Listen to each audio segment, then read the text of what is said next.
نہایت ہی معزز مکرم اور ذی شان پیران وسطیٰ اور سادات کرام موجود ہیں، اور اس کے ساتھ ساتھ علماء کرام اور رئیس المجودین زینت القرآن اور ایک عظیم مقری جناب اللہ سید قاری صداقت علی شاہ صاحب مد اللہ صلی اللہ علیہ موجود ہیں۔ یہ ماشاءاللہ ایک بڑا خوبصورت ہمارا ایک گلدستہ ہے، جہاں یوں سمجھ لیں۔ مجھے حضرت قبلہ پیر سید منور حسین شاہ صاحب جماعتی کی پہلی جو ملاقات تھی ہماری شاہ صاحب سے 1975 میں ہیلی فیکس کی مسجد میں جب آپ تشریف لائے تھے، اس وقت سے جو ہے نا، اور قبلہ سید لفظ حسنین شاہ صاحب کی جو عالمی خدمات ہیں اور جو غریب پروری اور غریب نوازی کا جو یہ انہوں نے ایک جال بچھا دیا ہے، جو حضور ضیاء الامت رحمۃ اللہ تعالیٰ کا فیض ہے۔ اور پھر اسی طرح قبلہ قاری صاحب کو تو کروڑوں کی تعداد، جب ہم کروڑ کہتے ہیں تو ویسے ہم کروڑ کا لفظ استعمال کرتے ہیں تو نہیں کہتے بے حساب، تو ویسے بے حساب بھی نہیں ہونا، کروڑ بھی نہیں ہونا، لیکن یہ جو کروڑ ہے نا، یہ واقعی آپ یوٹیوب پر جا کر دیکھیں تو آپ کو ملیں گے کہ واقعی ملینز اینڈ ملینز لوگ قبلہ قاری صاحب کی تلاوت کو سنتے ہیں، اس سے فیض حاصل کرتے ہیں، اور نہ جانے کتنے ہزاروں سینکڑوں نے جو ہے نا ایمان بھی قبول کیا ہے نا۔ اللہ تعالیٰ ان کے اس عظیم فیض کو جو ہے نا اور جاری و ساری رکھے۔ جب سے ہم نے قرآن پاک کا ترجمہ شائع کیا ہے تو میں نے ایک قسم کی بڑی اہم چیز ہے وہ کی ہے کہ جب تلاوت قرآن پاک کو اس کے بعد ضرور اس کا ترجمہ بھی پیش کرنا چاہیے، تاکہ میں دیکھ رہا تھا کہ یہاں بہت سارے دل جو ہیں وہ دڑک رہے ہیں، آنکھ سے آنسو بہہ رہے ہیں، اور ماشاءاللہ ایک جذبات اور احساسات کو ایک نئی غذا مل رہی تھی، اور ماشاءاللہ ایک جذبہ جو ہے ابھر رہا تھا لوگوں کا تلاوت قرآن پاک اور قاری صاحب کی سوز و گداز میں ڈوبی ہوئی آواز کو سن کر۔ یہ قرآن پاک کا معجزہ ہے یقیناً، لیکن اسی طرح معانی قرآن اور پیغام قرآن میں بھی اعجاز ہے۔ جو اکثر مفسرین کہتے ہیں کہ قرآن پاک کا سب سے بڑا جو معجزہ ہے وہ اس کا اعجاز ہے، اور اعجاز کیا ہے کہ اس کے معانی، الفاظ کے معانی، فہیم اور پیغام کے اندر اتنی گہرائی، گہرائی اور ریشنالٹی اور قبولیت ہے۔ دیٹ از اٹس معجزہ۔ اصل جو معجزہ ہے قرآن پاک کا وہ یہی ہے جائے گا کہ اس کی ہر بات کے اندر ایک بڑی قوت ہے، طاقت ہے جائے، تو اس لیے اس سے محروم نہیں رہنا چاہیے، ترجمہ ضرور پڑھنا چاہیے۔ تو قاری صاحب نے سورۃ البقرہ کی آخری جو آیات منتخب کی ہیں وہ بڑی عظیم آیات ہیں، جن کے مطابق رسول اللہ صلی اللہ علیہ وسلم نے ارشاد فرمایا تھا اوتیت ھذہ الآیات، یہ آیات مجھے کہاں ملی تھی؟ تحت عرش ربی، رب ہے عرش کے نیچے سے جو ہے نا یہ ملی ہے، اور مجھ سے پہلے لم یؤتہن من قبل نبی، مجھ سے پہلے کسی نبی کو جو ہے نا یہ آیات نہیں دی گئی۔ اور ان میں کیا ہے؟ ان میں جو ایمان جو ہے وہ اجمالاً جو ہے نا بیان کیا گیا ہے، اور وہ کیوں کہ اس سورت کی ابتدا کس سے ہوتی ہے؟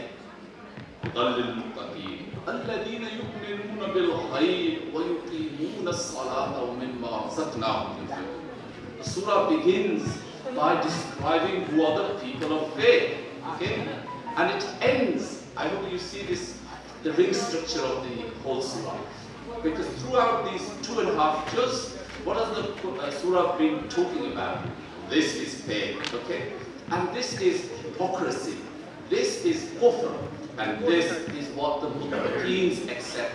And then all the practices from salah to hajj are described. You know, you have to fast, you have to give zakat, you have to do all those amazing characteristics of Rasulullah. After describing all those as a summary, and this is an amazing thing, you know, this is a summary of it, and I hope you will see that it opened here. Here is what this whole surah is about. This long surah of 2.5 years is about. It's about faith. It's about qualities of character.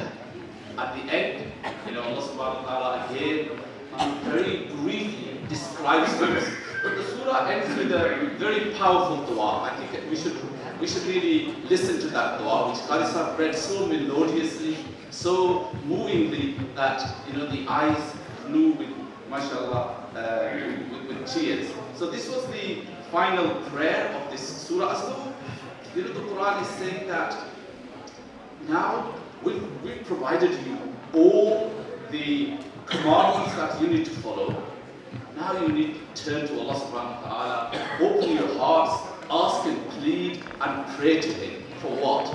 This is what the prayer is. I'm going to, the prayer is, our Lord, when we forget and make a mistake, do not punish us.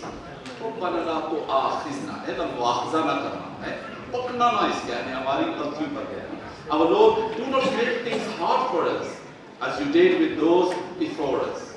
Our Lord, do not burden us with more than we can bear. Pardon us, forgive us, and be kind to us. You are our protector. So help us against the disbelieving communities and disbelieving societies. This is really important to understand that we're asking Allah to help us against the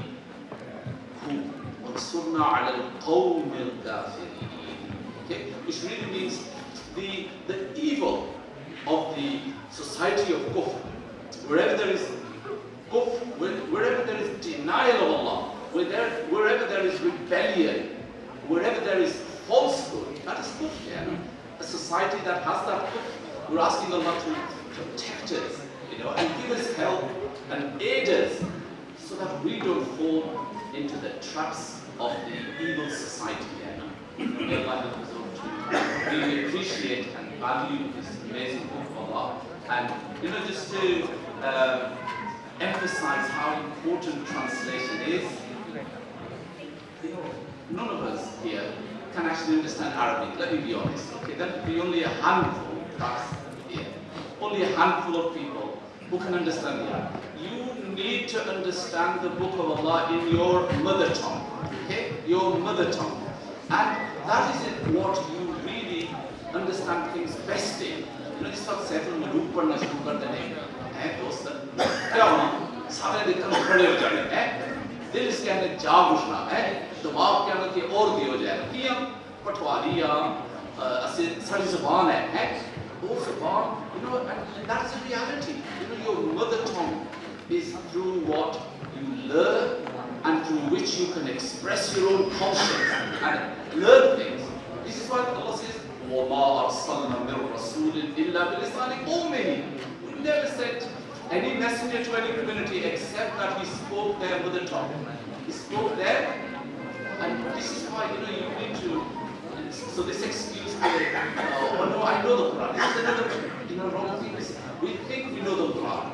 We don't. And remember, the Quran is not just about learning. It is Kalamullah. What is it? The speech of Allah. Allah is speaking to you. Don't you want to listen to Allah? It's not about learning. Remember that. This is not a textbook. This is Kalamullah. Don't you want to listen to Allah? Allah said, so this is, there's lots of amazing things that you will have, and shifa you will have, inshallah. May Allah help us to appreciate this amazing book of Allah. And I want to thank all of you for giving us support. Last week we, mashallah, distributed 1,500 copies of the Majestic Quran to the House of Parliament. 880 laws and 650 MPs and some of their secretaries. So inshallah, dua karo, we're building friendships, okay?